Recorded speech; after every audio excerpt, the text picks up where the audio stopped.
اصل میں ہماری دعاؤں میں اللہ اپنے زمان میں رکھے ہمیں یقین ختم ہو گیا. ہم ظاہر پر دیکھتے ہیں. میں ایک دفعہ ایک چیز پڑھ رہا تھا, کئی بار میں نے بیان کی. امریکہ کے اندر ایک ڈاکٹر ہے بہت بڑا, اس کا نام ہے لارنس براؤن. اعوذ باللہ من الشیطان الرجیم بسم اللہ الرحمن الرحیم وَإِن يَمْسَسْكَ اللَّهُ بِضُرٍّ فَلَا كَاشِفَ لَهُ إِلَّا هُوَ وَإِن يُرِدْكَ بِخَيْرٍ فَلَا رَادَّ لِفَضْلِهِ يُصِيبُ بِهِ مَن يَشَاءُ مِنْ عِبَادِهِ وَهُوَ الْغَفُورُ الرَّحِيمُ.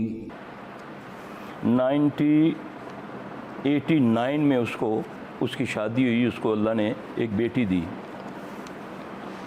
اچھا, وہ بیٹی کچھ عرصے بعد فوت ہو گئی. اس کے بعد 1992 میں اس کو یا 1 میں اس کو اللہ نے دوسری بیٹی دی. وہ جو ڈاکٹر تھا نا, اب بھی زندہ ہے. آپ نیٹ پہ جا کے نا, میں آپ کو دعا کی طاقت بتانے لگا ہوں. وہ اس وقت نہ مسلمان تھا, نہ عیسائی تھا, نہ یہودی تھا, ملحد تھا. وہ اللہ رسول کا, جنت دوزخ کا, آخرت کا انکاری تھا. کہتا یہ کچھ نہیں ہے. میں اس کی بات کرنے لگا ہوں. نام نوٹ کر لو, لارنس براؤن اس کا نام تھا. اب جب اس کو دوسری بیٹی ہوتی ہے تو وہ بالکل نیلی, یعنی کہ اس کے اندر آکسیجن نہیں ہے, اور دل اس کا بالکل معمولی سا کام کر رہا ہے. اور نیو یارک بڑے ہاسپٹل کا وہ بڑا تھا. اب وہ بیٹی بالکل ایسی ہے کہ ناکارہ. اگر ڈاکٹر کہتے ہیں کہ اس کا اگر دل کا بھی آپریشن کریں گے تو کچھ گھنٹے یا کچھ دن زندہ رہے گی. اولاد تو پھر اولاد ہے نا, چاہے وہ شیر ہے, چاہے وہ درندہ, جو بھی ہے. چاہے وہ ملحد تھا لیکن شفقت تو تھی نا, باپ تو تھا نا. اب بڑا ڈاکٹر تھا, اس نے بورڈ بلایا, ہارٹ کے بڑے بڑے ڈاکٹر بلائے. انہوں نے بولا آپریشن تو کرتے ہیں نا, ہو سکتا ہے بچ جائے. انہوں نے بولا آپریشن کریں گے, اگر کامیاب بھی رہا پھر بھی 5-6 مہینے کے بعد یہ مر جائے گی, کیونکہ اس کے خون کے اندر تو آکسیجن ہے ہی نہیں ہے.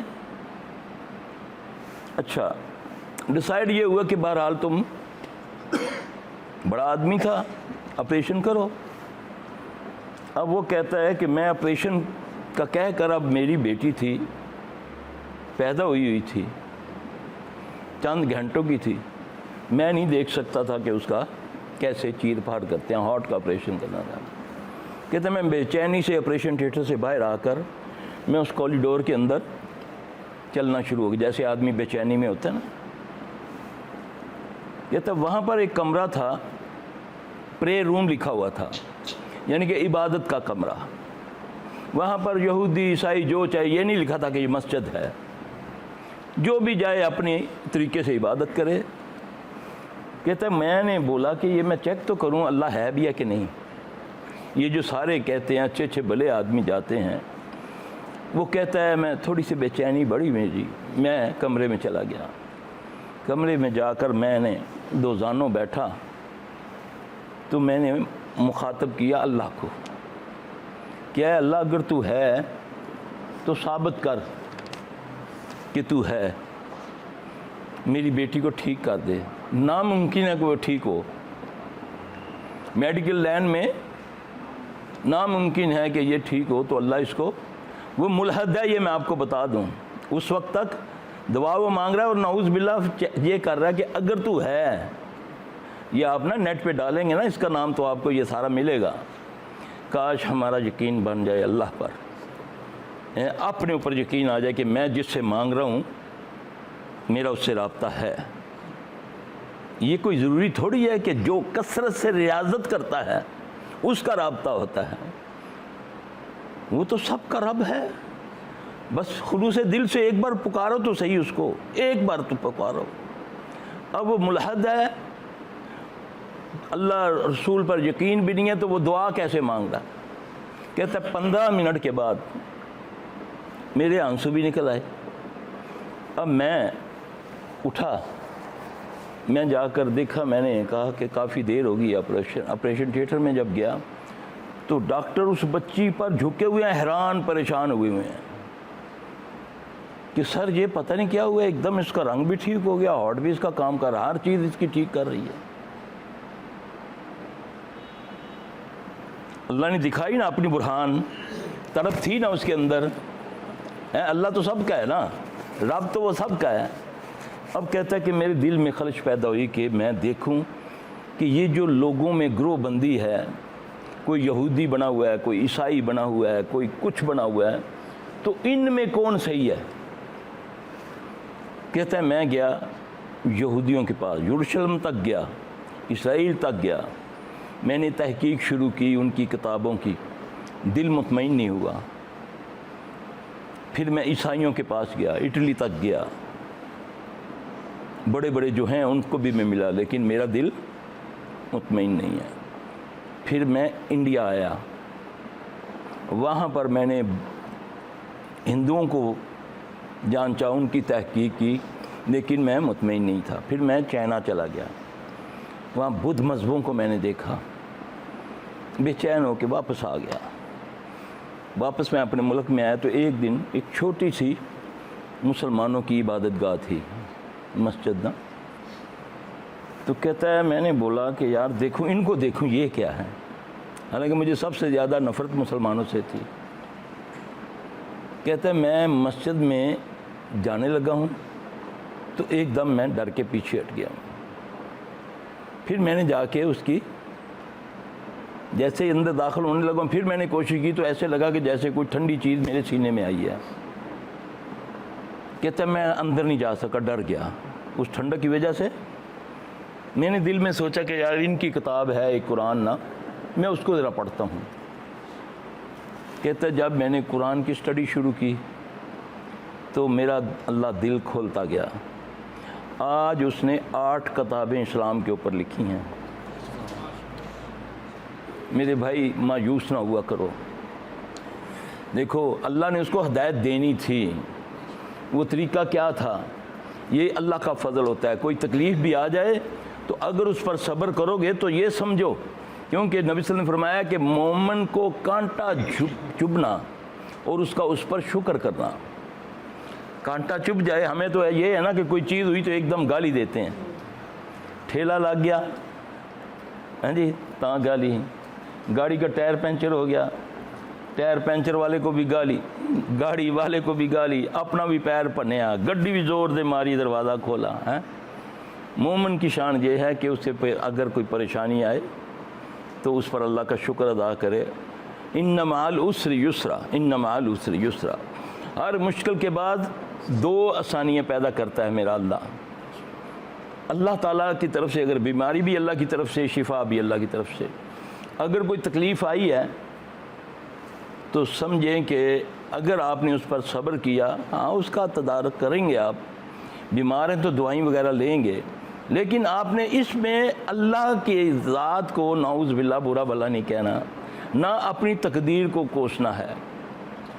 یاد رکھیں مومن کی معمولی سی تکلیف بھی اس کے زندگی کے سارے گناہ معاف کر دیتا ہے اگر اس پر وہ شکر کرے۔ واہ ویلا کرنے سے کچھ نہیں ہوتا، 2 نفل پڑھ لو، دعا مانگ لو، رونا نہیں آتا رونے والا منہ بنا لو۔ در در کی جو ٹھوکریں کھاتے پھرتے ہو، تمہاری رگے حیات کے قریب میرا رب ہے۔ کہیں جاتے ہو کوئی ڈھیریوں کو پوجتا ہے، کوئی جھنڈوں کو پوجتا ہے، کوئی گھوڑوں کو پوجتا ہے، وہ کیا کرتا ہے؟ اس رب کو جو رگ حیات کے قریب ہے اس کو چھوڑا ہوا ہے۔ ما یفتح اللہ للناس من رحمت فلا ممسک لہ وما یمسک فلا مرسل لہ من بعدہ وہو العزیز الحکیم۔ اس آیت کو تو پڑھ کے دیکھو، یہ سورہ فاطر کی آیت ہے۔ صحابی کہتا ہے ان 3 آیتوں پڑھنے کے بعد، ایک سورہ یونس کی آیتیں ہیں، ایک یہ اور ایک میرے دین سے ابھی نکلی ہے، یہ 3 آیتوں کے بعد میں بے نیاز ہو گیا تھا کہ جو کچھ ہے اللہ جو کر سکتا ہے کوئی اس کو روک نہیں سکتا، اور جو اللہ نہ کرنا چاہے کوئی اس کا کچھ کر نہیں سکتا۔ ان آیتوں کا یہ مفہوم ہے جا کرنا، یہ صرف سورہ فاطر کی یہ 2 نمبر آیت ہے غالباً، اس کو ذرا پڑھ لینا۔ اللہ تمہیں کوئی نقصان پہنچانا چاہے تو پھر تمہیں کوئی روک نہیں سکتا. جب ہمارا اللہ پر یہ بلیو ہوگا تو پھر اللہ کی مدد آتی ہے. اللہ پھر کہتا ہے، میں خود کہتا ہے اللہ، ان الذین قالوا ربنا اللہ ثم استقاموا، جو یہ کہتے ہیں کہ میرا رب اللہ ہے اور اس پر ڈٹ جاتے ہیں. اللہ نام ہے، اللہ اسم ہے، رب اللہ کی صفت ہے. نام صرف دنیا میں ایک ہے، اور جس چیز کا معنی نکلے وہ نام نہیں ہوتا.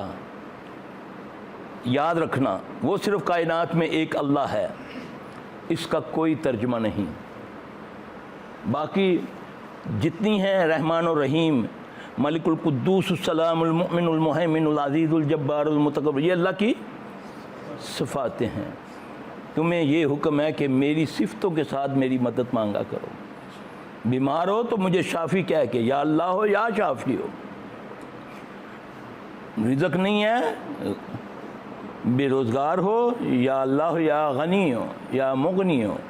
یہ صفتیں ہیں، یہ خود بتایا کہ میرے اچھے اچھے نام ہیں، ان کا وسیلہ پکڑا کرو. تو دعا خود کیوں نہیں مانگتے آپ لوگ؟